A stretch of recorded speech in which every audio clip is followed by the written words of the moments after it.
65 The teachings of the Lord of the Second Coming. 2.2.3.3 The foundation for the Messiah. We have learned that the Israelites failed in the second national course to restore Canaan, when they could not fulfill the 40-day mission to spy out the land. As a condition to separate Satan, to pay indemnity for this failure, during the third national course, they wandered in the wilderness for 40 years. During this period, Moses laid the foundation of faith for the third course, and the Israelites stood upon the foundation for the tabernacle. Yet Satan defiled these two foundations, due to the people's faithlessness and Moses's mistake of striking the rock twice. Consequently, the older generation of Israelites, except for Joshua and Caleb, perished in the wilderness. Joshua and Caleb had faithfully fulfilled the 40-day spy mission, while standing upon the foundation of faith for the second course, and the foundation of faith for the tabernacle which Moses had laid. They thereby established the foundation for the tabernacle. The younger generation of Israelites crossed the Jordan River, while bearing the Ark of the Covenant, with utmost faith under the leadership of Joshua, who succeeded Moses. Then, destroying the fortified city of Jericho, they entered Canaan, the promised land. Based on this victory, they laid the foundation of substance in the third national course, and established the foundation for the Messiah for this course. Albeit as a people without sovereignty, the family foundation for the Messiah had been fulfilled in the days of Abraham. His descendants passed through a 400-year course of indemnity, as slaves in Egypt before they could enter Canaan, and there complete the national foundation for the Messiah. This required more than merely entering and conquering Canaan, as was discussed earlier in detail. 155. Fallen people had already founded powerful nations such as Egypt, led by satanic rulers who opposed God's providence of restoration. Therefore, even though the national foundation for the Messiah was established under Joshua's leadership, it would be necessary to build a sovereign kingdom, from which the Messiah could confront the satanic nations of the world. However, once the younger generation of Israelites entered Canaan, they also became faithless. Hence, God's providence was prolonged again, and would suffer repeated setbacks until the time of Jesus. 2.3 Some lessons from Moses's course. Throughout history, people of faith have read the biblical account of Moses, and thought it was merely a record of Moses's life and Israel's history. No one truly understood that God intended to reveal by this account certain secrets of the providence of restoration. Jesus only intimated it, saying, "The Son can do nothing of his own accord, but only what he sees the Father doing, for whatever he does, that the Son does likewise." 156 He passed away, without divulging the true significance of Moses's course. 157 In these pages, we have revealed how Moses walked the model course or formula course for the providence of restoration. By making a comparison between this section and the next section, readers will understand more clearly how, through Moses's course, God foreshadowed the path Jesus would walk. Yet even by studying the providence centered on Moses alone, we cannot but come to the conclusion that God exists, and has been guiding human history toward the realization of one absolute purpose.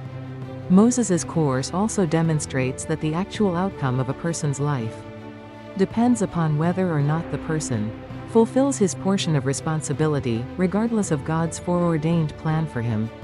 God's predestined will cannot be achieved through the person entrusted with its fulfillment, if he does not complete his portion of responsibility. Specifically, God foretold that he would have Moses lead the Israelites into Canaan, the land of milk and honey, and commanded him to carry this out. Nevertheless, when Moses and his people did not fulfill their responsibility, only Joshua and Caleb among the first generation entered Canaan. The rest died in the wilderness. Moreover, God does not intervene in the human portion of responsibility, but acts only upon the actual result a person brings. Although God guided the people with amazing signs and miracles, he did not interfere in their actions when they worshipped the golden calf. While Moses was away on the mountain, he did not intervene to restrain Moses when he struck the rock twice. When they did so, they were carrying out their portions of responsibility, which were theirs alone to fulfill. However, once they had acted either to fulfill their responsibility or to fail in it, God regarded their result and acted accordingly. Moses' course demonstrates the absoluteness of God's predestined will. God predetermines absolutely that his will be fulfilled, and continually attempts to accomplish it until it is done. Thus, when Moses could not complete his responsibility, God found a successor, Joshua, and worked determinedly to accomplish his will through him. In general, when someone in the able position whom God has chosen does not complete his given mission, someone in the Cain position, who has demonstrated the utmost devotion, will replace the able figure and inherit his mission. Jesus described a comparable situation when he said, "From the days of John the Baptist until now, the kingdom of heaven has been forcefully advancing, and forceful men lay hold of it." Moses' course shows that the greater one's mission, the greater the test one will face. Because the first ancestors fell when they did not believe in God, but turned away from him, central figures restoring the foundation of faith must overcome a test in which God abandons them. Moses had to overcome a trial in which God tried to kill him 159 before he could rise as the leader of the Israelites. With the fall as a condition, Satan bound human beings in a relationship with him. Consequently, God does not grant grace to people without a necessary condition. For if he were to do so, Satan would make accusations. Therefore, when God is about to give grace, he puts the person through a test, either before or after the grace, to prevent Satan's accusation. Moses' course provides examples of this. God granted Moses the grace to begin the first course to depart from Egypt only after he had completed the test of living in the Pharaoh's palace for 40 years.